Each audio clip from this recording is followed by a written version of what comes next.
Mirëmbrëma nderuar shikues, jemi sot përsëri në podcastin e radhës. Para se të fillojmë emisionin, si zakonisht dua t'ju kujtoj t'i bëni subscribe kanalit tonë, të mos harroni. Dhe së dyti falenderoj të gjithë sponsorët e emisionit tonë, cilët vazhdimisht do të dalin me shirita aty poshtë, ke disa herë përsëriten në ekrani i YouTube-it kur shikoni telefonit. Falenderoj gjithashtu edhe Ajri Elezin ose firmën Elezi, të cilët na kanë dërguar këto produkte të reja që kanë prodhuar, që janë shumë konkurruese në treg me të gjitha këto produktet e tjera të ngjashme.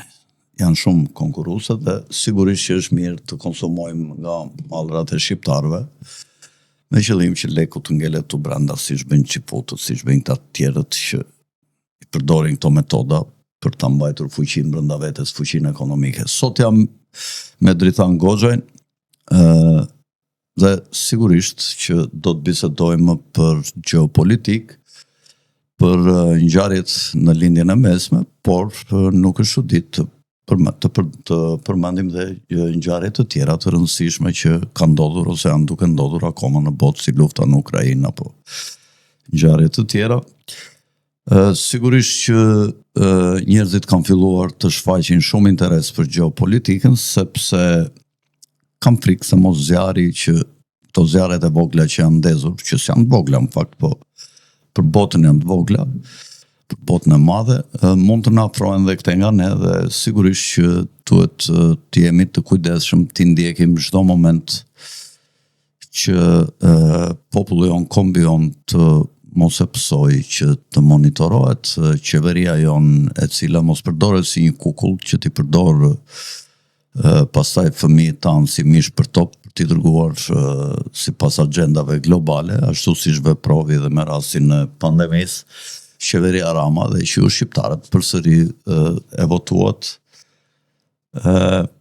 Sigurisht u kam thënë që nga këto agenda, nëse presidenti do bëhet nga populli dhe do më votoni mua që do shpall kandidaturën nëse e ka shkruar i madhi Zot, sigurisht që unë do të përpiqem të shpëtoj nga këto lloj agendash monstruoze, ku duan t'i fusin gjithë popujt dhe ne shqiptarët. Që të bësh të duhet t'i dish të agenda, dhe unë besoj që kam dëshmuar që i di, po e dyta kam dëshmuar që jam edhe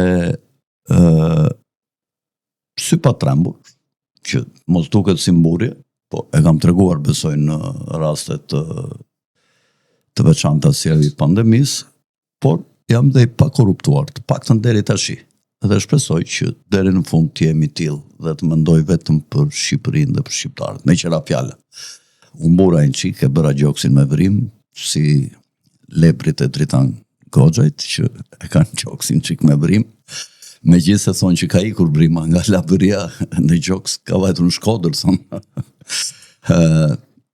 Dritan, mirëmbrëma, mirë se më ke ardhur. Mirëmbrëma, faleminderit. Pas ti prezantimi pak të pazakontë dhe qik si mbura vetë që dola këtu, që se kam bërë erë tjetër këshu, në këtë mënyrë nuk e dim doli këshu, e pa programuar. Ka dhe pësetin e vetë nga njërë. Të falenderoj për ardhjen tënde, cila pritet me kuriozitet nga ndjekësit e podcastit tonë, për shkak se ti e i përzgjedhur, ashtu si dhe disa të tjerë që ftoj unë, këtu që përpiqen të thonë të vërtetat e tyre, cilat mund të janë relative, po janë të pavarura. Dhe në këtë mënyrë, duke thënë disa lloj të vërtetash nga të pavarurit, nëpërmjet diversitetit të vërtetave, të afrohemi sa më shumë realitetit që po ndodh sot në botë. Ta fikim të kondicionerin se na bërin çik si vap. Dritan, të flasim pak për lindjen e mesme, unë të them të vërtetën nuk jam shumë i updetuar, se këto 2 ditë kam pasur sa problemet e mia, dhe nuk e kam ndjekur shumë situatën çka ka ndodhur këto 2 ditë, kështu që ti përveç updatimit që do t'ju bësh njerëzve që s'kan kohë kështu si puna ime të merren gjithmonë me çështjet që po ndodhin, do më bësh dhe mua një updatim sot. Dhe duhet të pyes çka ka ndodhur këto 2 ditë. Është zgjedhur ky Ayatollahu i ri, Mujtaba, Mustafa Khamenei. Nuk e di sa kohezion ka populli iranian, sa gjasa ka që të shpërthejnë vatra kaosi për të marrë pushtetin si ndodh në këto raste. A e ka qeveria e zgjedhur e Iranit me këtë Mujtabën, a e ka situatën pak a shumë në kontroll dhe a do të vazhdojë rezistenca apo do të dorëzohen? Por të paktën ky nuk ka qenë një nga emrat që mund ta preferonte presidenti Trump, i cili tha që nuk do të zgjidhet askush pa mpyetur mua. Dhe ky sigurisht që është zgjedhur pa u pyetur Trumpi, pasi lufta po vazhdon, sepse nëse do të ishte dakord dhe Trumpi me këtë lufta do të ndërpriteshe. Si situata deri tash? Detimojnë në radhë. Para është në faktin e updatimit. Aktualisht kanë vazhduar bombardimet nga të dyja anët, jo me ritmet e mëparshme pra të fillimit, që kanë qenë me sasirat e mëdha, të dyja palët tashmë janë ulur ritmin dhe intensitetin e goditjes, por kanë rritur precizionin e goditjes në aspektin irani, ka rritur shumë precizionin e goditjes dhe ka futur për herë të parë edhe raketa me kapacitet të madh të goditjes, që koka shpërthyese e tyre janë mbi 1 tonë sipër. Dhe kjo plus ka futur me shumicë edhe disa raketa që Irani. Irani. Që janë edhe cluster bombs. Dhe ato shpërthejnë duke i lëshuar disa bomba të vogla, pra shpërthejnë në cluster bombs deri në 10 kilometra distancë, pra duke shkatruar me rrezën e tyre deri në 10 kilometra distancë me rrezë. Shtetet Bashkuara të Amerikës dhe Izraeli janë përgjithë duke bërë disa goditje të objektivave, që cilat kanë mbetur goditje të nivelit taktik, pra nuk kanë mundur të transformohen në të japin rezultate operacionale. Themi rezultate operacionale për arsye se kur e bën një goditje, se të gjitha goditjet në fillim janë në nivelit taktik. Dhe shpresoj që ato të japin rezultate operacionale dhe rezultatet operacionale të japin rezultate strategjike. Në momentin që mbetet vetëm në nivelin taktik, pra nuk jep rezultate operacionale, domethënë nuk e ka arritur ta bëjë ndërprerjen e zinxhirit dhe hierarkisë komanduese, nuk ka arritur të ndërpresi funksionimin dhe funksionalitetin e ushtrisë të forcave të armatosura, nuk ka arritur të ndërpresi funksionimin e goditjeve iraniane, pra lëshimin e raketave të dronëve, nuk ka arritur të ndërpresi aktivitetin e qeverisë, pra që ta zhbëjë qeverinë, dhe nuk ka arritur të shkaktojë atë kaosin që juve thatë në Iran në këtë gjë. Pra në këtë moment këto goditje mbeten në nivelin taktik dhe nuk kanë kthyer rezultate operacionale, ndërsa Irani ka përdorur edhe ai goditjet janë në nivelin taktik, por që në disa raste kanë dhënë rezultate operacionale shumë të suksesshme për interesin e Iranit. Në drejtim goditjen e Izraelit? Jo, edhe në goditjen e Izraelit, por edhe në goditjen e bazave amerikane, pra kanë detyruar Shtetet Bashkuara të Amerikës që të tërheqin një pjesë të avionëve të tyre, pra një pjesë të avionëve të rimbushjes, pra avionët cistern, që kanë edhe një pjesë të avionëve luftarake kanë tërhequr nga bazat e tyre në Arabinë Saudite, nga bazat e tyre në Abu Dhabi, nga bazat e tyre në Emiratet e Bashkuara Arabe, dhe i kanë zhvendosur ato në drejtim të Evropës, për arsye se aty ku janë kapacitetet e furnizimit të tyre me karburant janë goditur nga Irani, dhe janë goditur edhe hangarat ku bëj mirëmbajtje avionëve. Sepse duhet kemi parasysh që mirëmbajtja është gjëja më e kushtueshme dhe më e gjatë që bëhet. Pra, ideja është kjo. Për një avion për shembull F-16 që fluturon 1 orë, duhet 8 orë mirëmbajtje. Pra, për 1 orë fluturim luftarak në aspektin, do 8 orë mirëmbajtje. Pra, kjo është gjë. Dhe heqja e këtyre avionëve, pra ka sjellë rezultat operacional në aspektin e Iranit, sepse tip ku largon avion pa ke ulur fuqinë tënde goditse.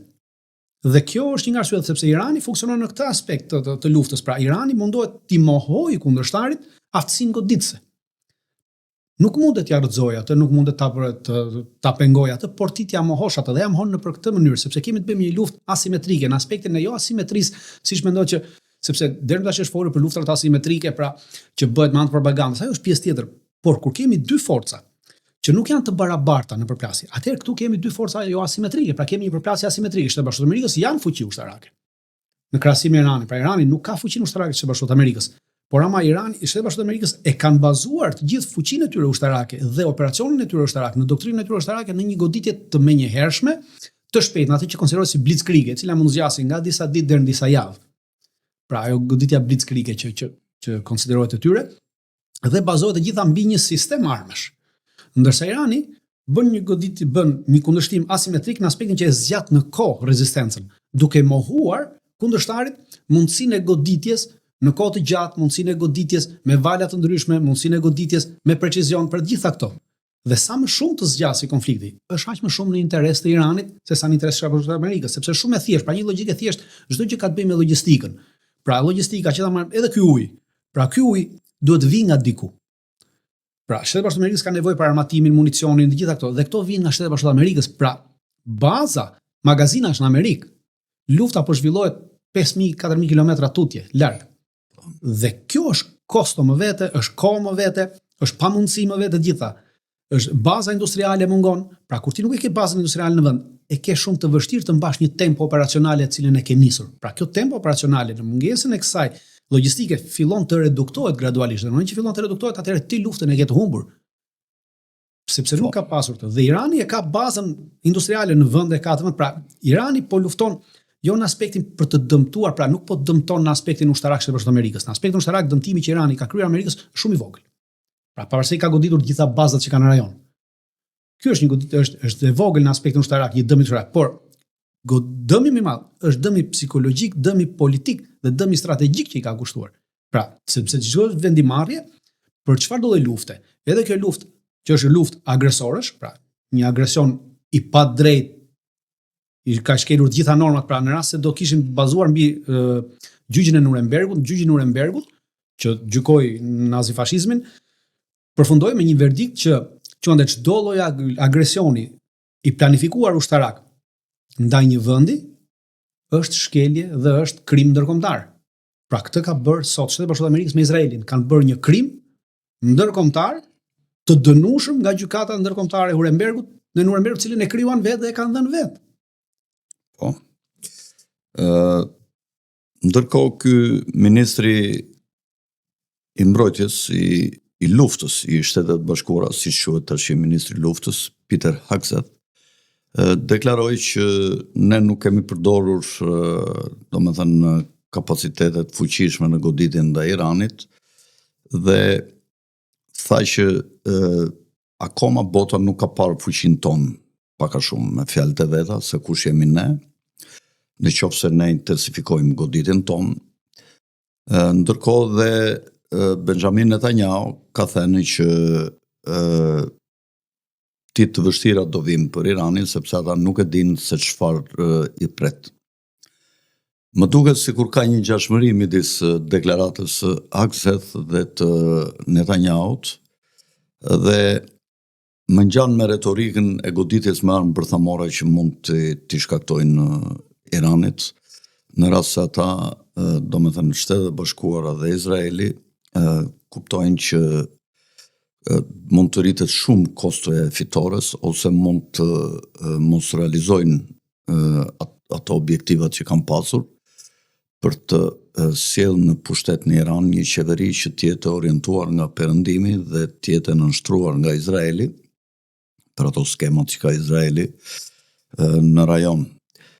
Sa mendon ti se mund të ndodhë një goditje bërthamore dhe Irani është Izraeli është si një qen i lëshuar nga zinxhirët dhe mund të kafshojë gjithë dynjan, aty nuk pyet për asgjë dhe ka shumë armë bërthamore, ndërkohë që Dimona, me sa di unë, është goditur nga Izraeli, nga Irani, që ditë të para, dhe ka pasur një dëmtim të madh të ushtarakëve që kanë qenë në Dimona, rreth 35 ushtarakë janë vrarë ditën e parë ose dytë të luftës, janë vrarë një pjesë e agjentëve të Mossadit. Duhet të sqarojmë diçka për qytetarët dhe për veten. E para, Irani është frenuar në goditjen e Dimonës dhe të këtyre bazave të tjera të cilat Shpjegoj pak për shikuesit çfarë është Dimona, se unë se shpjegova.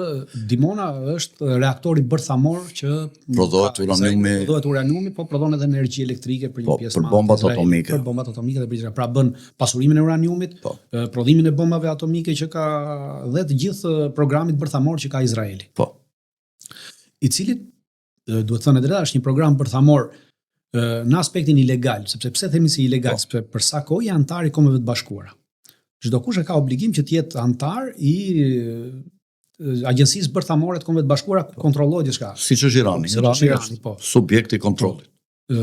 Izraeli nuk është pjesë e kësaj. Pra çdo lloj aktiviteti bërthamor që ka, që nga pasurimi, që nga prodhimi në gjithçka tjetër, është gjithçka justifikohet sot ne jemi shumë të rrezikuar, jemi me shumë kombeve armiqe edhe ne na ajo pastaj shikoj justifikimin njeriu mund të thojë sa. Po nuk janë justifikime ligjore, janë justifikime logjike dhe logjika është as logjike nuk janë, po gjithsesi. Jo, sipas tyre, po kur nuk shkon justifikimi, kur justifikimi logjik është kundër ligjit, sigurisht që është i papranueshëm. Dhe Irani është frenuar në bombardimin e këtyre, sepse në rast se do bombardonte, automatikisht jep të drejtë Izraelit që të përdori bombën bërthamore. Qoftë ajo taktike, qoftë ajo niveli strategjik. Pra, duhet të kuptojmë në nivelin taktik janë bomba bërthamore deri në 150 kiloton, cilët e kanë fuqinë rrezën e tyre të veprimit 150 km2. Kurse ato strategjiket janë më të mëdha, shkojnë deri në 250-300 kiloton dhe janë niveli strategjik sepse dëmi është shumë herë më i madh, pra shkon diku të rreth deri në 1000 km2 dëmi. Po, i asaj sipërfaqes që ajo godet. Dhe shkakton dëme të mëdha në njerëz. Për këtë arsye nuk është prekur Dimona fare. Pra Dimona nuk është prekur, kurse bazat e Mossadit, po të dyja bazat e Mossadit, edhe ajo e vjetra ku ndodheshin, edhe e reja, cilën e vendosën pas 4 ditësh, u goditën të dyja. Dhe kjo tregon që Irani ka kapacitete të zbulimit strategjik. Po, në këtë aspekt. Në gjithë rajon, jo vetëm në Izrael, po absolutisht. Kur e kanë në Izrael e kanë gjithë rajon. Në rajoni tjetër është totalisht i pambrojtur, pra nuk ka asnjë lloj tjetër. Po Izraeli që llogaritet vendi më i mbrojtur, më i sekretuar, më ashtu, prandaj po e marr si shembull Izraelin. Ato të tjerat pastaj nuk kanë asnjë vlerë. Goditja që pra ajo bërja e bombës bërthamore është një aspekt i fundit i cili mund të përdoret në rastin se do ta shohim që e kanë luftën totalisht të humbur. Pra nuk kanë një rrugdalje nga kjo luftë në aspektin e rrugdaljes konvencionale. Pra që palët të thonë Izraeli dhe Amerika thonë, okay, ne arritëm një objektiv, pra objektivi ishte vrasja e Khameneit, reduktimi i kapaciteteve të Iranit, se normalisht ja kanë reduktuar kapacitetet, pra nuk janë ato kapacitete që kishte. Dëmtimet infrastrukturore që i kanë bërë Iranit, kanë bërë shumë të mëdha. Trumpi u mburr edhe për vrasjet e civilëve, pra për një krim tjetër lufte. Mund të thonë që neve arritëm një objektiv, ky ishte objektivi kryesor dhe u tërhoqëm. Kurse për sa i përket asaj që thotë Hekset që neve nuk kemi përdorur fuqinë tonë, atëre të gjithë armatimin, municionin dhe mjetet ushtarake që ata sollën në rajon i përdorën të gjitha për të sulmuar Iranin. Pra nuk ka mbetur asgjë nga ato që kanë sjell në rajon për të sulmuar. Ka pasur fjalën bombën atomike. Po, e vetëm gjë ka mbetur bomba atomike, por aktualisht ajo nuk ndodhet në rajon. Pra përveç asaj që posedon Irani, që posedon Izraeli, Shtetet Bashkuara të Amerikës kanë diku të rreth 30 ose 35 duhet jenë koka bërthamore të cilat ndodhen në bazën e Inxhirlikut në Turqi. Janë koka bërthamore që përkasin ushtrisë amerikane, pra forcave amerikane, por Turqia është vend i cili nuk e ka lejuar përdorimin e hapësirës vetë ajrore dhe përdorimin e mjeteve ushtarake amerikane që ndodhen në territorin e Turqisë. Pra, në këtë mënyrë nuk mund t'i përdori këto koka bërthamore në Inxhirlik sepse nuk e lejon Turqia, pra është një prishje tjetër, problem tjetër më i madh që i del me Turqinë. Dhe për këtë arsye ka vendosur të dërgojë një aeroplan mbajtëse tjetër. Aeroplan mbajtëse tjetër shoqërohet me 4 destroyer të ndryshëm dhe me një nëndece. Është aeroplan mbajtësa Bush, e cila është nisur drejt Gjirit Persik. Dhe ka mundësi që ose në një nga këto destroyerët ose në këtë aeroplan mbajtëse të ketë raketa me mbushje bërthamore. Të nivelit taktik ose të nivelit strategjik nuk di ta them se ç'është. Për arsye se para 2 ditësh Shtetet Bashkuara të Amerikës kanë sjellë në rajon një avion që quhet Doomsday, pra E-6B-ja është avion që përdoret për komunikimet strategjike bërthamore. Dhe ky avion i shërben si ndërmjetës midis komandantit forcave të armatosura të Shtetit Bashkuar të Amerikës, pra presidentit të Republikës të Amerikës, i cili posedon kodet e shpërthimit të bombave bërthamore dhe të lëshimit të tyre, dhe mjeteve të cilat ndodhen këto raketa bërthamore. Pra komandanti i anijes në cilën ndodhet ose i nëndecës në cilën ndodhet kjo raketë bërthamore nuk i ka kodet as të lëshimit dhe as të shpërthimit të kësaj bombe bërthamore. Këto kode i ka vetëm presidenti i Amerikës dhe këto nuk mund të jepen direkt nga Amerika. Pra përdoret ky lloj avioni, i cili është një avion komand, pra një komandë fluturuese, por që detyra e saj nuk është të drejtojë luftën konvencionale. Detyra e saj është të drejtojë vetëm luftën atomike, pra të lëshojë këto bomba, të japi koordinatat këtyre bombave, të japi kodin lëshues, kodin e shpërthimit, pra vetëm këtë detyrë nga avion. Dhe ky avion ka ardhur para 2 ditësh në linjën e mesme. Është ulur në bazën ushtarake të Jordanisë. Pra ndodhet atje aktualisht. Shenjë keqe. Absolutisht që është shenjë keqe. Por ama unë vazhdoj të jem me shpresën që nuk do të përdoret për arsye se par dje ka pasur një telefonat midis Trumpit dhe Putinit, telefonat e cila ka zgjatur 1 orë. dhe sipas Kremlinit është biseduar për çështjen e linjës mesme dhe unë besoj që në këtë aspekt ka qenë kjo bisede mos përdorimit të kësaj bombe bërthamore, të dyja niveleve, pra qoftë niveli taktik, qoftë niveli strategjik. Dhe amerikanët po kërkojnë çdo lloj mënyre për të dalë nga kjo luftë. Në aspektin konvencional, Izraeli i intereson kaosi. Absolutisht. Dhe nuk është përjashtohet momenti që Izraeli mund ta përdori vetë këtë bombë bërthamore, por iranianët kanë bërë një paraprit, thonë në rast se Izraeli do të lëshojë një bombë bërthamore. Çfarë do lloj niveli? Automatikisht iranianët kanë aplikuar atë që quhet në strategjinë e tyre, kanë aplikuar atë që kanë aplikuar rusët. Pra rusët kanë atë që quhet dead hand. Pra dora e vdekur. Në momentin që ti godet me nivel strategjik ose taktik çfarë godash, automatikisht sistemi detekton që nuk ka më komandë, sistemi detekton nivelin e lartë të radiacionit dhe automatikisht i lëshon raketat bërthamore sipas drejtimeve që janë duke i dhënë vetë kodet në mënyrë automatike. Të njëjtën gjë kanë bërë edhe Iranët me një sasi të madhe raketash balistike, të cilat mund të lëshohen direkt nga këto qytetet që janë në tokë, qytetet balistike që ata quhen. Pra i bie që iranianët kanë diku të rreth sipas CIA-s midis 50 dhe 75 qyteza të tjera balistike. Pra imagjino të lëshojnë 75 raketa me nga 2-3 ton kokë dhe iranianët kanë që janë bërë ky programimi që këto raketa në moment që ndodh kjo goditje të lëshojnë të gjitha të bien mbi Izrael dhe mbi Dimona. Pra në rast se do të shkatërrohej Dimona, radiacioni që do të lëshonte do të ishte i njëjtë me radiacionin që do të lëshonte kjo bomba bërthamore në Iran. Pra edhe në këtë moment Izraeli do të shkonte drejt një shuari. Izraelitët e kanë marrë këtë si diçka, për momentin nuk e kanë marrë 100%. Pra e quajnë si një bluff. Por ama janë në dyshime për arsye se bluff quajtën edhe kundër përgjigjen e Iranit. Pra kur Irani thoshte po na goditën ne do bllokojmë Hormuzin, do të godasim edhe vjet dhe si vjet. Po e quajtën bluff. Por tashmë ky bluff i doli që si ishte bluff, pra ishte e vërtetë. Dhe për këtë arsye tashmë janë në atë dyshimin që mund të ndodhi kjo megjithmonë apo mund mos ndodhi kjo megjithmonë. Se po ndodhi atëherë vjen edhe shkatërimi i Izraelit njëkohësisht. Mos është në plan kjo nga vetë izraelitët? Jo, unë nuk mendoj që izraelitët kanë në plan shkatërimin e Izraelit, pastaj izraelitët kanë bërë një plan tjetër. Izraelitët kanë në plan shkatërimin e fuqisë amerikane, sepse duhet të shkatërrohet fuqia amerikane në mënyrë që të krijohet Pax Judaika. Dhe për këtë arsye ata po bëjnë goditje infrastrukturore në kundërshtim me Shtetet Bashkuara të Amerikës në Iran. Për shembull, goditën Pardje, goditën në disa depo të mëdha të karburantit në atje dhe amerikanët dolën me njëherë kundra, pra të që si jemi dakord për këtë. Pra ata po godasin në çdo mënyrë që Irani të kundërpërgjigjet kundër Shtetit Bashkuar të Amerikës dhe ta dëmtojë fuqinë amerikane sidomos në rajonin e Gjirit Persik. Ta tërheqin sepse ata kanë interes që për shembull nëse shihni baza e CENTCOM-it, e cila ndodhet në Bahrein, është goditur dhe pothuajse është bërë pa përdorshme më. Pasi janë goditur edhe godinat e komunikimit. Dhe izraelitët kanë prej 10 vjet që i kërkojnë Shtetit Bashkuar të Amerikës që CENTCOM-in ta zhvendosin nga Bahreini dhe ta bien në Izrael. Shtetet Bashkuara të Amerikës nuk kanë pranuar. Tashmë do të jenë të detyruar ta zhvendosin CENTCOM-in nga Bahreini në Izrael. Dhe në moment që vendosin Izrael, ai është totalisht në kontrollin e izraelitëve, pra gjithë fuqia amerikane do të jetë nën pushtetin total tashmë në kontrollin të izraelitëve, jo se ata nuk e kanë pasur deri tash. Po është tjetër që ta kesh në mënyrë faktike de jure dhe tjetër që ta kesh në mënyrë të lartë ta bësh nëpërmjet politikës. Pra kur e bën nëpërmjet ushtrisë ke direkt. Dhe për këtë arsye Izraeli çka ka bërë një tjetër. Dhe po të shihni për shembull Irani kundërpërgjigjet me raketa për shembull vetëm mbrëm deri sot në mëngjes ka lëshuar 3 orë, ka bërë 3 orë goditje me raketa dhe me dron ndaj Izraelit.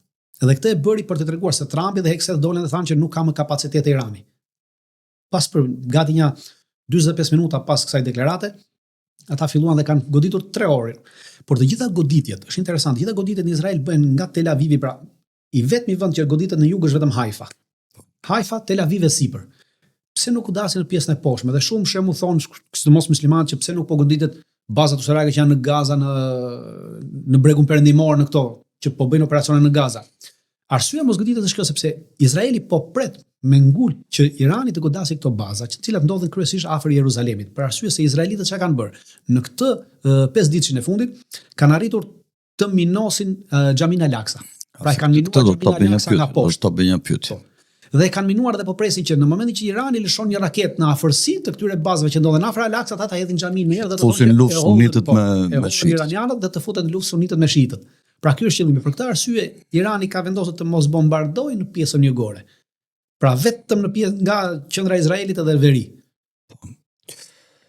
Unë mendoj megjithatë që këta do ta bëjnë këtë gjë, do gjejnë një mënyrë, një marifet dhe do ta godasin, e kanë në planin e tyre për të ndërtuar tempullin e tretë të Solomonit, siç e quajnë ata. Për këtë duan ta prishin Alaksën, sa aty duan të ndërtojnë tempullin e Solomonit.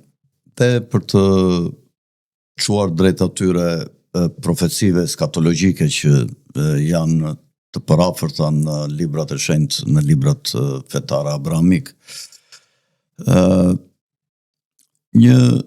Diçka tjetër, ky ministri i jashtëm i Iranit ka dhënë një deklarat para 3-4 ditëve dhe ka theksuar se nuk do të ketë bisedime në qoftë se me Amerikën dhe me Izraelin, si dy shtetet sulmuese, në qoftë se ata nuk pranojnë humbjen dhe të paguajnë dëmet që i kanë shkaktuar Iranit, dhe dyta të ketë garancit forta për mos përsëritjen të njëjtat ngjarjeve në të ardhmen, siç ndodhi 2 herë të tjera. Ministri tha se ne ishim duke bërë përparime në bisedime me këta 2 përfaqësuesit e Trumpit në Gjenev dhe kishim arritur shumë përputhshmëri në ato kërkesat që ata kishin edhe ne i kishim pranuar. Dhe ndërkohë ashtu siç ndodhi dhe në vitin 2025, në mes të bisedimeve, ku Trumpi kishte dhënë një afat disa ditor, filloi goditja në mënyrë të pabesë, por sigurisht e realizon gjithmonë Izraeli, i cili e ka kapur për unë dhe Shtetet e Bashkuara dhe presidentin Trump.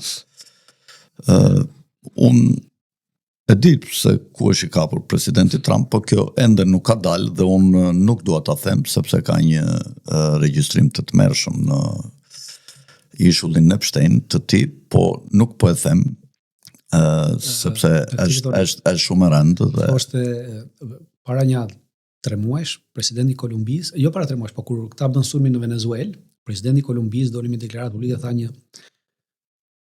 një tuf pedofilësh kanë marrë peng demokracinë. Po e tha dhe Putini këtë. Kjo është, në këtë aspekt jemi. Pra, ka lojtur me fait accompli kjo Izraeli, duke e ditur që Amerika do të përfshihej. Këtë radhë thonë që të paktën këta të magas thonë që Trumpi utëroi sepse ai tha që unë do sulmoj dhe do përdor dhe bombën atomike nëse do t'ja dalë do të vet Iranit, dhe Trumpi u përfshi për të mos lejuar përdorimin e bombës atomike, thuhet nga maga. Si mendon, ka rreth 85% të votuesve amerikanë të cilët janë kundër kësaj lufte dhe thonë kjo s'është lufta jonë, lufta e Izraelit me Iranin nuk është lufta jonë, në interes të Shtetet e Bashkuara dhe në këto zgjedhjet që do të ketë në atë periudhën e mesme që ka në nëntor të këtij viti. Po, në fund vitit dytë çdo president amerikan, ka shumë analistë të cilët thonë që presidenti amerikan do të humbas zgjedhjet në Kongres dhe në Senat. Ndërkohë shumë njerëz të tjerë mendojnë që tërheqja e Iranit nga politikat tregtare dhe ekonomike dhe geopolitike pro Brexit, Kinës dhe Indis dhe Rusisë e kishin vënë në një sprov të rëndë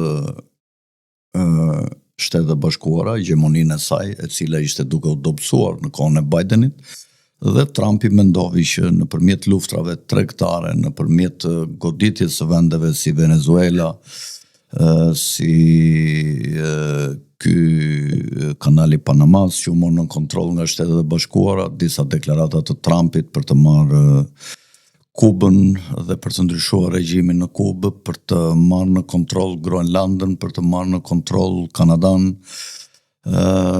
dhe pasaj ka bërë kërcënime dhe mbi Kolumbinë, ku presidenti kolumbian gjatë konfliktit në Venezuelë ishte pro presidentit venezuelian. Njëkohësisht dihet që Brazili është në BRICS dhe është një shtet i madh më poshtë, dhe nuk e dim se deri ku do të vazhdojë domethënë sipërmarrja e Trumpit për të marrë për të rifituar hegemoninë e Shteteve të Bashkuara, ndërkohë në pretekstin ose edhe në shkakun mund të quhet kontrabandës së drogës nga bandat e Meksikës, nuk është çudi që presidenti Trump të futë ushtrinë dhe të marrë në kontroll dhe Meksikën, dhe në rast të një konflikti dhe përplasje midis Evropës dhe Rusisë, kryesisht Britanisë, Gjermanisë, Francës, Hollandës, Belgjikës, Spanjës dhe Italisë, sepse këto janë shtylla e Bashkimit Evropian.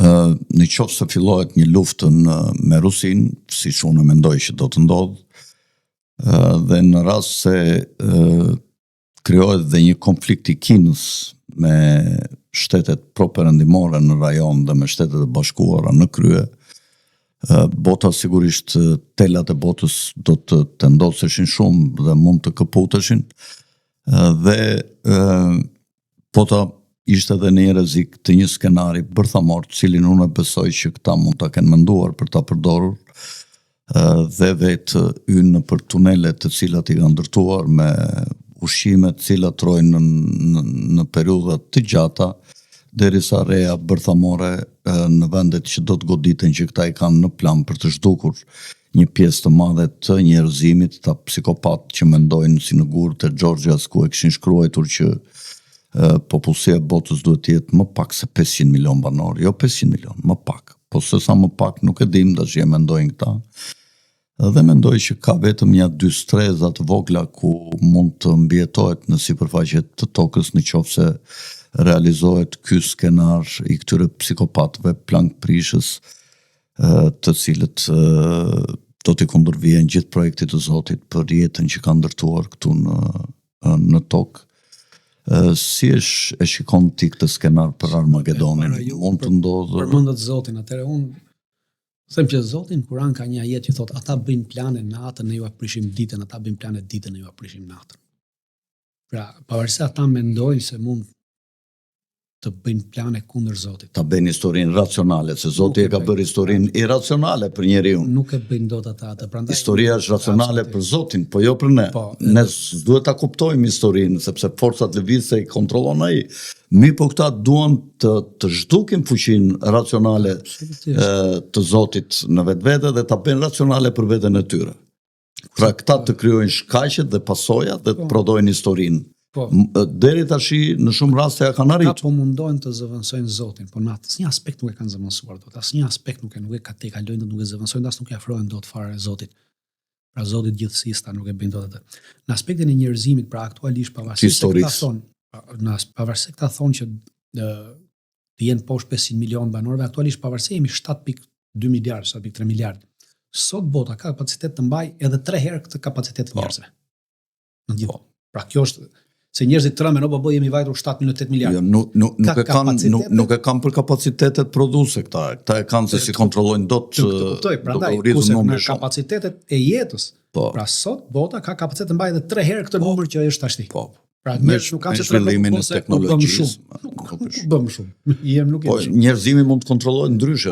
Mund të vënë ligje, gjoba, për shembull kush do të bëj 3 fëmijë, do paguaj 3.000 euro në muaj. Ka pasur Kina siç e ka. Po jo ti vrasësh njerëzit. Ka mekanizma që njerëzit duhen ndërgjegjësuar, ore. Ka këto pasoja, ka këto probleme pa gënyer. Jo duke thënë këto me ambientalistët e me këto që janë gënjeshtra të gjitha, kupton. Me projekte të jeshile që kanë këta, kupton. To janë prralla që kanë shitur për të bërë ekspansionin e tyre politik dhe anti-njerëzor në këtë botë, pra atë tjetër se janë këto. Ta të majtët dhe këta LGTB-istët. Absolutisht. Problemi kemi këtu që e para vim te Arakçi, pra ministri i jashtëm i Iranit. Ai këto deklarata i ka bërë përpara se të zgjidhej Khamenei. Përpara se të zgjidhej Ayatollah. Dhe në momentin që zgjidhet Ayatollah, këto kompetenca i ka direkt ai, pra kompetencat e marrëdhënies me jashtëm, diplomacinë e jashtme e ka ai. Pra bien poshtë këto deklarata për momentin sepse bien poshtë, po. Jo bien, por nuk kanë vlerën që duhet të kishin as ai nuk flet kot se absolutisht, por është zgjedhur ky zotëria që ka marrë në dorë këtë dhe fakti që ky u zgjodh nëpërmjet një votimi, pra më tregoj që funksionon shteti, pra shteti nuk është thërmuar. Ka funksionuar. Tashmë duhet presim. Unë mendoj që në aspektin e goditjes bërthamore që ata duan të bëjnë, ka një opsion në aspektin kur bëri dje, ai mbajti një fjalim 12 minutësh. Dje, Arakçi.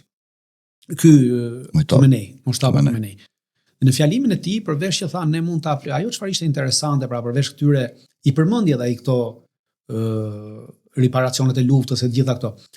Kto janë biseda që mund të vazhdojnë gjatë riparacionet, ai tha riparacionet për 10 vjet, për kështu, pra është një bisedë, por ajo çfarë mua më bëri interesant ishte dy deklaratat aty në këtë 12 minutësh. E para ishte që ne tha mund ta aktivizojmë totalisht kontratat e mbrojtjes që kemi me vendet që i kemi. Pra ata kanë një kontratë mbrojtje me Kinën. Ka një marrëveshje 25 vjeçare me Kinën për mbrojtje të dy palshme. Pra siç e ka Rusia me Korenë e Veriut, e kanë këta me Kinën. Që do të thotë që në një moment caktuar Kina mund t'i japi çfarë do lloj gjëje që ka. Pra Kina ka bomba bërthamore. Dhe plus ta ne mund të aktivizojmë edhe deterrencën bërthamore. Fakti tha mund të aktivizojmë deterrencën bërthamore. Do të thënë që këta e kanë një bombë bërthamore. Pra e kanë, ju ka dhënë Kina, ju ka dhënë Korea e Veriut, e posedojnë edhe ata një bombë të tillë bërthamore. Dhe plus ta që në një moment caktuar ne mund të zgjedhim që të bien bazat e aleatëve tanë në këtë vend. Pra kush janë aleatët e tyre? Kanë dy marrëveshje ushtarake, me Kinën dhe me Rusinë. Në rast se ti vendos baza ushtarake të mëdha në Iran, pra Kina dhe Rusia, automatikisht bie opsioni nuklear për Izraelin dhe për Shtetet Bashkuara të Amerikës. Sepse bie që të godasi edhe këto baza, pra për shpërtimin nuklear godet edhe këto, dhe automatikisht jenë në një luftë bërthamore me dy fuqi të tjera bërthamore. Dhe këtu bie poshtë plani i Izraelit që është Pax Judaika, pra se ekziston më Pax Judaika. Në momentin e një përplasje bërthamore midis fuqive bërthamore që ka bota. Prandaj jam në atë që kjo nuk do të ndodhi. Plus që kërcënimi që ai bëri që tha ne mund të bien bazat e tyre këtu, do të thotë që po ti biesh bazat e tyre dy, Kina dhe Rusia automatikisht zëvendësojnë Shtetet Bashkuara të Amerikës në gjirin persik dhe komplet Oqeani Indian. Çfarë përfshin Oqeanin Indian deri në detin Mesdhe? Është kontrollohet fushë e tyre nga BRICS. Absolutisht. Pra kjo është ajo që po ndodh. Pra ajo kërcënimi ishte ose ulemi dhe juve na pagoni reparacione, tërhiquni, bëjmë një marrëveshje me kushtet tona, ose ne çdo gjë ja dhurojmë tyre dhe ju këtu pastaj spyllni me ujë. Pra në gjysmën e botës që nuk hyni më. Vini deri në Mesdhe dhe edhe në kanalin e Suezit nuk hyni dot. Pse nuk hyni dot në kanalin e Suezit? Sepse aktualisht Kina ka bazën më të madhe ushtarake që ka ndërtuar ndonjëherë jashtë territorit saj, ka në Djibouti. Bazë detare. Kontrollon kanalin e Suezit. Rusia ka nisur të ndërtojë një bazë të njëjtë ushtarake detare në Sudan. Prandaj po them që këtu kemi një proces i cili mund ta ndalojë këtë bombë bërthamore, cilën këta po mundohet me të gjitha kushtet që ta sjellin deri në përdorimin e saj. Për arsye sepse ju thatë që 83% e popullatës në Amerikë, e votuesve në Amerikë nuk janë dakord. Por elitat politike sot në këtë 15 vjeçare, pothuajse në 20 vitet e fundit, kanë treguar që kanë marrë peng vullnetin popullor. Sepse këto elita politike e para nuk janë shumicë. Pra votuesit e këtyre elitave nuk kanë përbërë shumicën e votuesve. Jo vetëm popullatës, pas shumicën e votuesve nuk përbën. Të njëjtën gjë kemi edhe në rublinë e Shqipërisë, pra nga 3 milion votues, vetëm 700.000 kanë votuar qeverinë që është pushtet.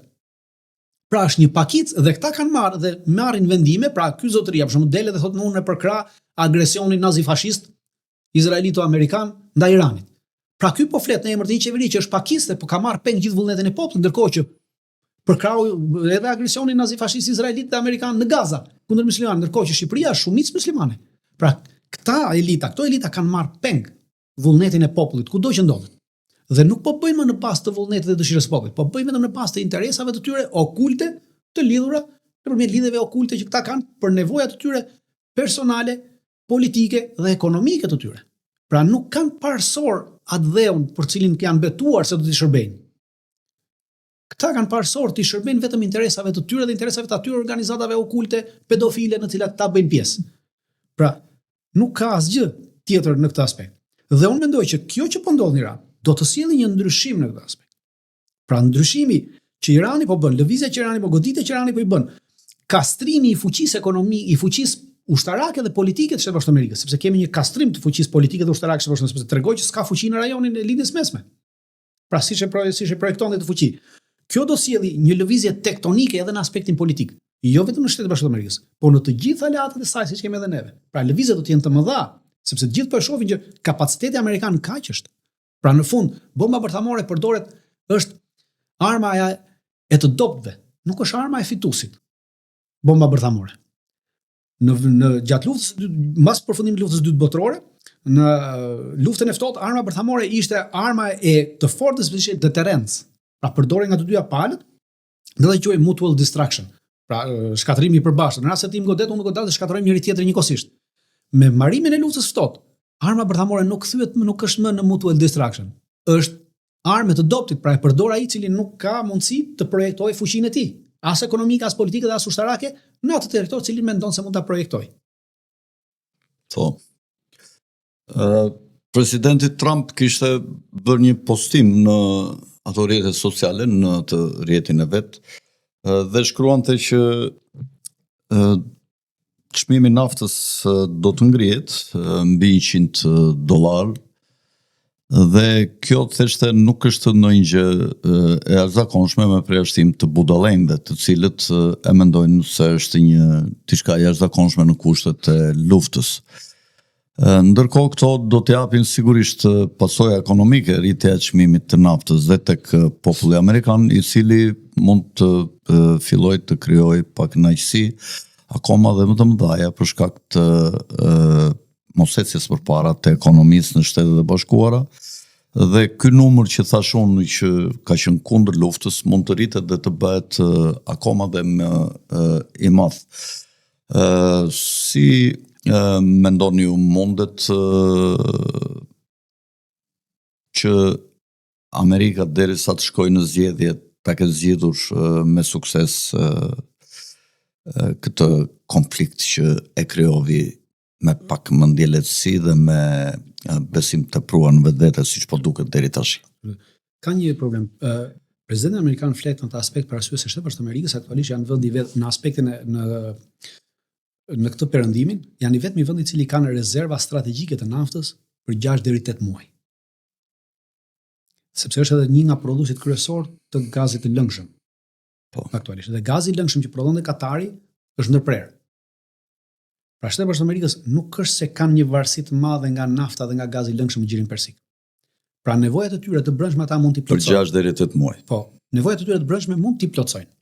Pra për 6 deri 8 muaj ata mund ta mbajnë nivelin e naftës dhe të gazit dhe të gjithçka në këtë nivel që është Shtetet e Amerikës me një rritje të vogël, por që nuk ndikon shumë në ekonominë amerikane. Kurse të gjitha aleatët e tyre, duke përfshirë Japonia e para, Korea e Jugut e dyta, Tajvani i treti dhe Bashkimi Evropian. Për këtë është katastrofale, sepse rezervat janë, pra, Korea e Jugut ka rezerva strategjike për naftë dhe gaz vetëm 3 muaj. Tajvani ka vetëm 11 ditë. Japonia ka vetëm 2 muaj.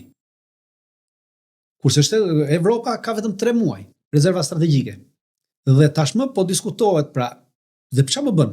Trumpi po munduhet që edhe këtë ta lirojë për këtë aleat e tij dhe ka ofruar idenë që të ndërpresim një pjesë të sanksioneve për Rusinë, në mënyrë që të blejnë naftën dhe gazin nga Rusia.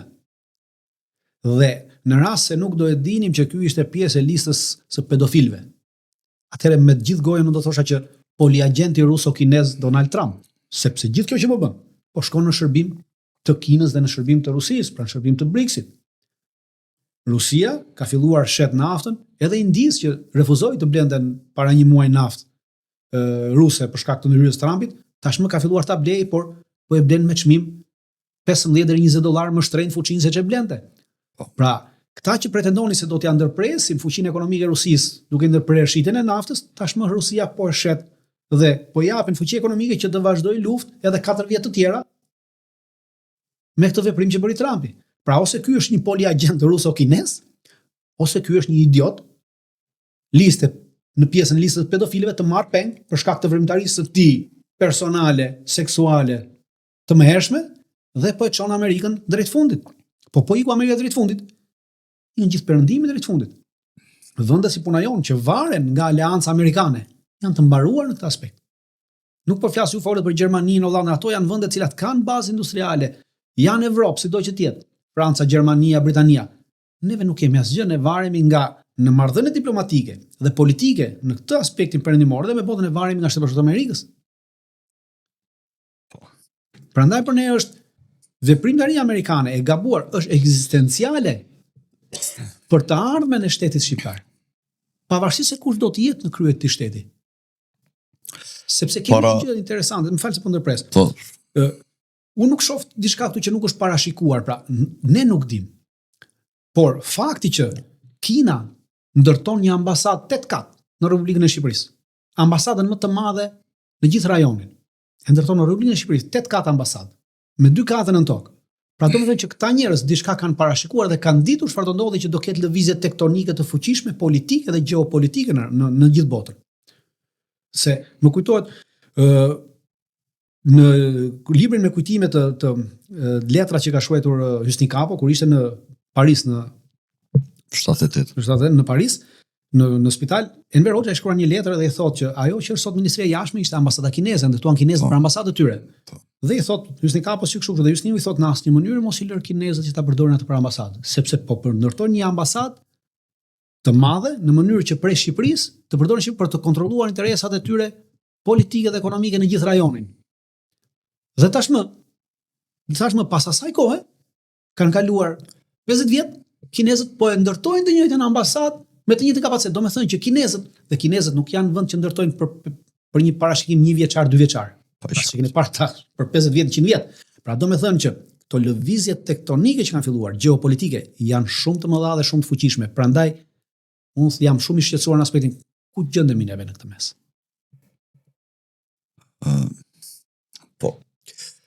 Mark Carney në një deklaratë që bëri para 2-3 ditëve, deklaroi që ekonomia ruse është duke tiraksur, duke marrë fund, është një krize në prag të një kolapsi të madh dhe ne duhet të vazhdojmë mbështetjen për popullin e Ukrainës, sepse ai parashikonte që Rusia do të rishet aty në territoret që ka pasur para luftës, dhe madje tha mund të jemi pranë një fitore, dhe tha që të lëshoj dhe këtë Krimen. Si e mendon ti këtë deklaratën të Mark Carneyt si një njeri shumë i rëndësishëm i familjes mbretërore britanike dhe si njeriu i tyre që drejton sot qeverinë e Kanadas, ish guvernatori Bankës Britanisë të Kanadas. Jeton në një realitet tjetër. Pra realiteti në cilin ai jeton nuk është ky realiteti që shohim. Është një realitet imagjinar që jeton Mark Carney dhe shumë të tjerë si Mark Carney. Terreni dhe ajo çfarë po ndodh, realiteti është komplet diçka tjetër. E para, siç e thash më parë, rritja ekonomike e Rusisë në këtë moment, prej fillimit të bombardimit të luftës në Iran, ka marrë një rritje të pamashme. Mjafton gjithkush të shohë të hyjë në bursë dhe të shohë kompanitë ruse. Janë 10-12 kompani ruse të shitjes së naftës, të gazit, kanë rritje mbi 2.5-3%. Pra kjo është një rritje ekonomike, kjo është fuqi ekonomike që merr para të aksioneve të këtyre kompanive. Pikërisht, pra rritje ekonomike, po rritet dhe Rusia po shet tashmë sepse ne folim vetëm për naftën dhe gazin, po duhet kemi edhe fertilizantët. 2 vendet kryesore që prodhonin fertilizant janë Rusia, Kanada, 3 vendet, Rusia, Kanadaja dhe lindja mesme. Gjiri Persik prodhonin fertilizant. Në Gjirin Persik tashmë s'ka më prodhim fertilizantësh, nuk ka më eksportim. Kanë mbetur vetëm 2 vende. Kjo thotë që do shtrëntohen çmimet. Absolutisht. Ka mbetur Kanada dhe Rusia që prodhojnë fertilizant, aktualisht për gjithë botën. Pra, do të thotë që perëndimi do ta blejnë Kanada, kurse gjithë BRICS dhe gjithë Afrika, gjithë vendet do ta blejnë në Rusi. Dhe kjo nuk do thotë rënie ekonomike, kjo do thotë rritje ekonomike. Sepse 3 nga 3 ka 2. Janë dhe rritjet e shpenzimeve ushtarake, sepse nga 40-50 miliard që i ka pasur Rusia para luftës në nuk ka rëndësi, ka të përballur të gjitha këto shkojnë 150 miliard, 160 miliard. Shkojnë në këtë kosto të kësaj nafte që rritet, të këtij gazi që po është të shtrenjtë, të këtij fertilizanti që po është të shtrenjtë, pra kostot i paguajmë, kostot e luftës të Rusisë, jemi duke paguar neve. Aktualisht ne po flasim sot, po sot në portin, drejt portit Durrësit janë nisur 3 anije. 3 anije janë nisur nga portet e Rusisë.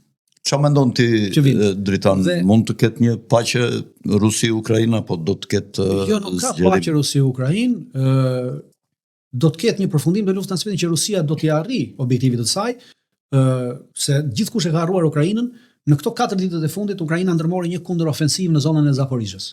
Po. Dështoi totalisht. Dështimi ishte katastrofal. Ishte njësoj si dështimi që ndodhi në 2023-shin. Totalisht dështoi. Rusët po vazhdojnë të jenë sot me dështimin e kësaj ofensive, janë afruar nga qendra e Zaporizhës 23 kilometra. Pra nga qendra e qytetit më të madh që kanë të Zaporizhës janë 23 kilometra larg. Domethënë janë brenda rrezës së artillerisë toksore. Mund të tentoj Rusia ta marrë dhe Zaporizhjen? Rusia nuk do ta marrë më njëherë Zaporizhjen, po bën atë që bëri, nuk do ta bëri siç mori Mariupolin, por do ta rrethoj Zaporizhjen. Duke rrethuar Zaporizhjen totalisht, atëherë do ta mbysin në këtë aspekt dhe forcat ushtarake janë detyruar të dalin. Pra po krijon këtë idenë që bëri në këto dy qytetet e fundit që mori. Përse the për Odesën. Jo, në këto qytetet e fundit, duke i rrethuar dhe i mbajti në rrethim 8 muaj, derisa i mori totalisht. Pra ra kapaciteti i mundësisë ukrainase për të furnizuar forcat e veta brenda, për t'i mbajtur me luftime, për të përballuar luftimet, pra në këtë aspekt po shkon. Dhe kjo i jep mundësi që të ruaj kapacitetet e veta ushtarake, pra të ketë sa më pak humbje, sa më shumë. Pra në këtë aspekt ka nisur dhe ka gjithë kohën që i duhet. Pra nuk po mërzit, ata nuk i kanë vënë limit. Ky është vendimarrja politike në këtë rast, nuk i ka vënë limit fuqisë ushtarake që për kaq kohë duhet bësh të operacion, por jo. Mjafton të arrihet rezultati politiko-strategjik se kur arrin s'ka rëndësi. Dhe kjo je përparësi, sepse kjo hyn në atë luftën që quhet attrition war. Kjo lufta shkatërruese, dhe lufta shkatërruese e fiton ai që ka bazë industriale. Ukraina nuk ka bazë industriale dhe tashmë edhe me rritjen e çmimit të naftës që do ndodhi, ju thatë 100, sot në mëngjes nafta ishte $110 fuqia dhe kjo pritet të shkojë. Atëherë kjo ka qenë para 2 ditësh deklarata e Trumpit. Po, dhe atëherë kemi një gjë që sot një predh artillerie që prodhon Bashkimi Evropian për t'ia dhënë Ukrainës është 8.000 euro një predh. Por ishte 8.000 euro me çmimin e naftës ishte 80 euro fuqia. Tash kësaj çmimi i shtoni këtë eksportin që bëjnë dhe kjo predh nga 8.000 shkon 12.000, mund të shkojë 10.000. Importin që bëjnë pra, automatikisht rritet kostoja. Me rritjen e kostos rriten kapacitetet ushtarake. Me ngulën kapacitetet ushtarake. Prandaj është e pamundur që ajo çfarë thot Makarni të ndodhi dhe nuk ka për ndodhur. Prandaj po them këta jetojnë një realitet tjetër dhe nuk po shohin realitetin, pra po flasin për nevojat e tyre politike, po nuk po thon realitetin dhe mosthënia e realitetit na ka sjellë në këtë përplasje që të gjithëve ju ka humbur rruga në oborrin e shtëpisë. E tashmë po presim se mund të na shpëtojë, i vetmi që shpëtues është vetëm Zoti dhe kthehemi te eskatologjia pastaj. Për këtë arsye ka hyrë eskatologjia, sepse njerëzit nuk kanë parë zgjidhje tjetër dhe vetmja zgjidhje asaj që flasim është eskatologjia. Po edhe ajo është një a nuk është shkencë, është një, si ta them, profeci. As profeci nuk është eskatologjia. Eskatologjia është një shpjegim, pra që ti jep një vlerësim të thënieve profetike, të thënieve të Kuranit, të leximit të Kuranit, të leximit të Biblës, pra është një shpjegim që neve i bëjmë, një opsion që neve i bëjmë. Tashi jemi duke ju afruar fundit dritant të bisedës tonë, besoj që ka qenë interesante. Në rast se këta duan shqiptarët të dinë, në rast të një konflikti që unë mendoj që do të ndodhë, ti thua jo, midis Evropës dhe Rusis, Putini e tha vetë dhe para 2 javësh, tha po armatosen, tha dhe duan të bëjnë një luftë me Rusin. Ata tha mendojnë që ne nuk kemi fuqi, tha, të luftojmë me ta, me këta bardera, tha, pedofil, diçka e këtillë i quajti, dhe ata tha na gjykojnë ne, tha, me operacionin kirurgjikal që jemi duke bërë, tha, në Ukrainë, të cilën latë nënkuptoheshe që këta janë njerëzit tanë, janë ortodoksët tanë, kemi një gjuhë, kemi dhe ne jemi të kujdesshëm në operacionat që bëjmë, që mos bëjmë dëmtime masive. Dhe në rast se me këta, tha, do ndodhë një luftë, atëre kjo lloj lufte do të ndryshojë nga ana jonë dhe ata gjithmonë kanë bërë me dije që në rast se Evropa i sulmon, atëre zgjidhja do të jetë menjëhershme goditja e gjitha qendrave të mëdha urbane të perëndimit me armë bërthamore. Në rast se taktike, sigurisht. Mirë po, armët bërthamore, ti di më mirë këto çështje taktike, pa i lodhur kokën shumë lexuesit, ne me këto gjëra të usishme, por Krijohet një kërpudhë e cila për një periudhë relativisht të gjatë shkakton ndërprerjen e kontaktit të rrezeve të diellit me tokën dhe gjithë territorin që mbulon kërpudha ose këto kërpudhat e vogla shkaktohet një dimër i gjatë dhe nuklear, nuk ka as bimësi, nuk ka as kafshët, sepse me çfarë do ushqehen kafshët dhe në qoftë se sarin të shkatrohen nga goditja, nga kërpudha e madhe që krijohet në hapësirë e cila zgjerohet sa më shumë ngrihet nga toka, ato sigurisht kafshët që nuk janë bërë për të ruajtur një temperaturë të ftohtë dhe që nuk kanë çfarë bimësi tan, sigurisht që ato do të ngordhin, por e them se ky dem që unë parashikoj që këto shtetet baltike do të kenë një shkatrim shumë të madh në rast se fillon kjo luftë, Bielorusia, Ukraina, Rusia perëndimore, qytetet e mëdha si Shën Peterburgu, Moska dhe ato mund të kenë të njëjtën goditje, pra është një tablo apokaliptike që sigurisht do të jap dëm edhe kene të Ballkanit. Por në qoftë se kjo luftë nuk zgjerohet deri në goditje të tilla, por bëhet një luftë e gjatë konvencionale, si e mendon ti Shqipëria çfarë lloj pasojash mund të ketë, sepse duhet t'i bëjmë këto lloj analizash drejtante, sidomos njerëz si unë si ti. Absolutisht. Në radhë të parë kundërshtoj atë që do të ketë një luftë për arsye se sot Bashkimi Evropian nuk ka asnjë kapacitet që të bëjë luftë me Rusinë.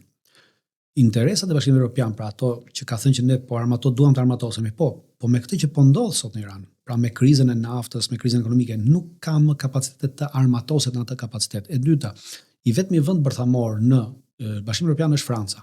Kapacitetet bërthamore të Francës nuk janë të atilla që mund të shkaktojnë dëm enorm, sepse lëshohen bombat bërthamore të Francës, lëshohen vetëm nga ana e avionit. Dhe raketa më e gjatë, me kapacitet më rreze më të gjatë që ka Franca ka 240 kilometra këto raketën bërthamore. Po. Dhe me mbrojtjen kundërrore që kanë aktualisht rusët, unë besoj që këto avion nuk do të afrohen fare që të arrijnë të godasin objektiva brenda Rusisë. Mund të godasin objektiva në Ukrainë, po brenda Rusisë asnjë objektiv nuk do të godasin dot. Dhe duke qenë se nuk besoj se Franca do të bëjë këtë, por ajo çfarë po bën Franca me Anglinë së bashku, po mundojnë të japin Ukrainës kapacitete bërthamore. Pa Macroni doli dhe tha që neve do rrisim kapacitetin e prodhimit të kokave bërthamore. Një lojë shumë e rrezikshme. Po, dhe duan të japin Ukrainës një bombë bërthamore. Ukraina nuk ka raket aktualisht që ta përdori këtë bombë bërthamore, po është Britania ka vendosur të japi një raketë të tillë, pra se Britania ka një lloj rakete që mund ta vendosë këtë, por raketën e ka që të përdoret nga nëndecet dhe janë duke e ndryshuar që të mos përdoret nga nëndecet, por njëjti shtrat të përdoret nga toka. Po. Dhe po duan të japin Ukrainës, gjëja si prodhim Ukrainës. Në këtë moment po, atëherë do aktivizohet doktrina ruse dhe të gjitha këto vende të cilat po e përkrajnë këtë. Deri tash ka përkrahur Gjermania, Anglia dhe Franca kanë dalë haptazi për këtë punë. Të gjitha këto vende do të goditen nga ajo që merr si është i lëkundur, po ai që iku, ai këmbëngul që duhet të mbështesë Britaninë në këto çmendurit. Po. Britania është kthyer në një luam pa dhëmb. Absolutisht. Dhe do goditen këto vende. Në momentin që goditen këto vende, atëherë do goditen pikat strategjike dhe të komunikimit dhe qeverit këto vendeve. Dhe çdo kush që do të mbetet nga këto vende nuk besoj që do të jetë aq i marr sa thonë hajde bëjmë një luftë, një luftë që nuk mund ta bëjnë dot më. Sepse ai dimri nuklear atëherë do të zhvendoset, nuk do të jetë në Rusi. Ajo Siberia do të zhvendoset këtu në Evropë. Neve duhet, pra shteti jon duhet në këtë mënyrë të mendojë qartësisht për atë që do ndodhi, pra e para duhen rezervat, sepse siç po shihet në ndalimin e arës, ne nuk kemi sot rezerva shtetërore. Pra që të mbajmë për një periudhë, qoftë edhe një vjeçare popullsinë me bukë. Nuk kemi rezerva drithi. Kaq shumë e thjeshtë. Unë kam kohë që them ta që fëmijët do shtrëngtohen, me po ka shumë ignorant që talleshin tash ku i ke këto. Në moment e dinin se dejon do ndodh sot. Absolutisht, në momentin që edhe në bisedë po e bëjmë për sot. Absolutisht, në momentin që nafta do shkojnë $150 fuqia bruto. Tërë këtu çmimet do shkojnë në stratosferë dhe të kemi gjë sigur edhe nesër, pra të kemi gjë shqiptarët, edhe nesër të ndalet lufta. Sërish për 3 muaj do të jetë ky çmim, sepse do 3 muaj që këto pusët e naftës të reaktivizohen që të fillojnë të eksportojnë sërish naftë. Pra nuk se nesër lirohet. Çmimi do të jetë i tillë. Shiko, e di çfarë ndodh këtu në Shqipëri, sikur të fillojnë këto rreziqe të luftës, 2 deklarata të bëhen nga këta të qeverisë, të thuhet për shembull që kemi probleme me grurin ose me miellin ose me kështu. po të shikosh për 2-3 ditë këtu, do t'i kesh raftet bosh të gjitha dyqaneve. Dhe çfarë do bëjnë shqiptarë nëse do kenë rafte bosh? Prandaj po them që Prandaj unë kam thënë njerëzve që ore mbani disa ushqime dhe ka ushqime që nuk prishen me vite të tëra. Pra, shteti duhet të kujdesë. Edhe më thonë mua, ku e ke, inshallah gaboj unë, uroj me gjithë shpirt. Unë mendoj që nuk do shkojmë në të përplasje nukleare, po edhe po shkuam sot kemi një që në aspektin asaj që edhe në rast se ndodh dimri bërthamor, ka pothuajse prej gati 15 viteve që më shumë se 15 vite është një teknologji e re e cila ka nisur kjo teknologjia aquapondike, nëse keni parasysh, që perimet e prodhohen vetëm në ujë, me anë të peshqve dhe me ujë në sera të mbuluara, pra nuk ka nevojë për dritën e diellit ose këto se prodhohet aty brenda me fotoelement dhe çdo kush mund ta bëjë këtë nesër, pra nuk do të kemi një rënje të njerëzimit, do të kemi një kriza urie, por nuk do të kemi një shuajtje të njerëzimit, pra edhe në këto që do të ndodhin. Por fakti që sot Bashkimi Evropian nuk ka asnjë kapacitet dhe gjitha kapacitetet varen nga nafta dhe gazi që tashmë do t'i japi Rusia, dhe Rusia në një moment caktuar mund dalë vetëm të mos e japi këtë naftë dhe gaz. Në moment që nuk e jep, atëherë nuk ka çfarë prodhon, pra nuk mund të bëhet gati për këtë luftë. Prandaj them që aktualisht Rusia me këto që po ndodhen, me këto që poliagenti Donald Trump, poliagenti kinezo-rus Donald Trump po bën, aktualisht i hiqen kapacitetet Bashkimit Evropian për të kërcënuar me një luftë bërthamore Rusin, dhe Rusia njëkohësisht kërcënoi me luftë bërthamore këtë. Luftë konvencionale nuk e përjashtoi, po edhe në luftën konvencionale Shqipëria nuk duhet marrë pjesë në një luftë që nuk është e saj. Nuk është lufta jo. Rama deklaroi që në rast se Bashkimi Evropian në luftë, atë që unë kam thënë edhe me vite që ky do ashtu siç ndodhi me Plandemin që zbatoi skemat e atyre, ta mundet që të fusin Shqipërinë dhe këto vendet e tjera të Ballkanit perëndimor, është projekti Sorosit ai. Po. Sorosi në vitin 1993 ka një shkrim, të gjithë mund ta gjejnë në internet, tash i harrova të shkrimit, dhe thotë që në rast të një lufte me Rusin, NATO aktuali që është atëherë dhe Bashkimi Evropian nuk ka kapacitete politike që të justifikojë të vrarët në rreth të veta. Për këtë arsye thotë, duhet të fusim në NATO dhe në Bashkimin Evropian të gjitha vendet e Evropës juglindore në mënyrë që të mos kemi nevojë për të justifikuar humbjet tona, pra të përdorim njerëzit e tyre për këto humbje. Pra kjo është qëllimi, por do ta duan të na përdorin mbush topi. Si numëror topi edhe si mish për atë makinerinë e madhe të mishit të grill. Kjo është një veprim antikombëtar, sepse është në dëm të interesit ton kombëtar, sepse në rast se shqiptarët marrin pjesë, pra në rast se Rama nesër i rreshton shqiptarët për t'i çuar, pra edhe ata që janë sot në forcat armatose, pra në nesër të shkojnë. Kjo absolutisht e besoj. Në rast se vjen, pra Rama mund ta bëjë këtë me vrap, dhe kjo do dëmtoj interesin kombëtar shqiptar të japi fuqi nesër Greqisë, që duke mos pasur ti ushtri dhe forca dhe njerëz sepse i ke çuar të luftojnë në një luftë që s'është e jotja, nesër ajo të marrë këtë territor dhe thotë po e marr të territorin e jugut, sepse po e marr në mbrojtje sepse ta s'kan bukë të hanë, janë në krizë, janë kështu dhe po i marr në ruajtje këtë dhe ti nuk ke fuqi të kundërshtosh këtë as nga ana politike dhe as nga ana. Pra Rama është duke punuar aktualisht në këtë drejtim. Jo vetëm Rama, por çdo kush edhe ai që zëvendëson Ramën dhe vendos edhe ajo që është opozitë sot dhe nuk ngrihet të thotë që neve nuk marrim pjesë në asnjë luftë që këta bëjnë, është vepër antikombëtare dhe janë duke bërë një vërmëtari të pastër antikombëtare dhe antishtetrore në këtë vend. Se ka shumë naiv nga këta që ja kanë parajrin këtyre qeverive që kanë qenë pjesë e administratës, qoftë KPD-ja, qoftë KPS-ja, që vetë nuk i lënë fëmijët e tyre të shkojnë, ose i kanë të rritur jashtë fashës si mund të vendoset ligjore, edhe thonë, po, liria ka kosto. Ne kemi qenë një popull i lirë dhe na kanë mbajtur perëndimi, tash duhet ta paguaj me kokën. Jo, ne s'na ka mbajtur perëndimi, ne kemi mbajtur veten. Nuk ka asnjë investim perëndimor në rubrikën e Shqipërisë, pra le të gjejmë një fabrikë, një uzinë, diçka që është investim në rubrikën e Shqipërisë perëndimor. Nuk kemi asnjë investim perëndimor. Këta që flasin janë ata cilët kanë vjedhur fondet e Bashkimit Evropian. Po, pra janë këta që janë pasur votë edhe ishin si dhe jo neve. Ka një shprehje kozmopolitët që janë këtu në Shqipëri. Një general rus, generali Lebedev, thoshte që në rast se doni që lufta të mbyllet, pra çdo lloj lufte, vetëm jepni mundësi një muaj kohë që të krijoj, thoshte, një kompani ose një batalion me fëmijët e këtyre që janë elita politike dhe ju garantoj, thoshte, që në fund të këtij muaji pasi ti lufta do të mbyllet. Po. Mirë, Dritan, mendoj ta mbyllim këtu se jemi në limitet e kohës. Falenderoj për bisedën. Këtu kam edhe këtë shokun tim këtu që ma kam bërë dhurat, nuk e di sa më ngjan këtë fretësakon këtu të vogël. do ta kem gjithmonë këtu, sepse ma ka sjell një nga këta që bën kukulla, Masolli si dhurat, është simpatizant im edhe Masolli.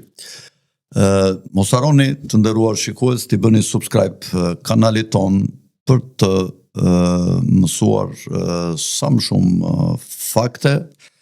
Faktet sigurisht nuk janë dituri, por janë një lloj orientimi që ne na bën të kuptojmë se në çfarë lloj rreziqesh jemi duke jetuar dhe çfarë masash duhet të marrim ne si komp, sepse i përmendëm dhe ato skenarët që mund të ndodhin dhe si duhet të reagojmë ne dhe si është mendimi i Dritanit që është i ftuar, po dhe imi, që dhe unë jam një lloj bashkëbiseduesi këtu, nuk jam vetëm drejtuesi i emisionit.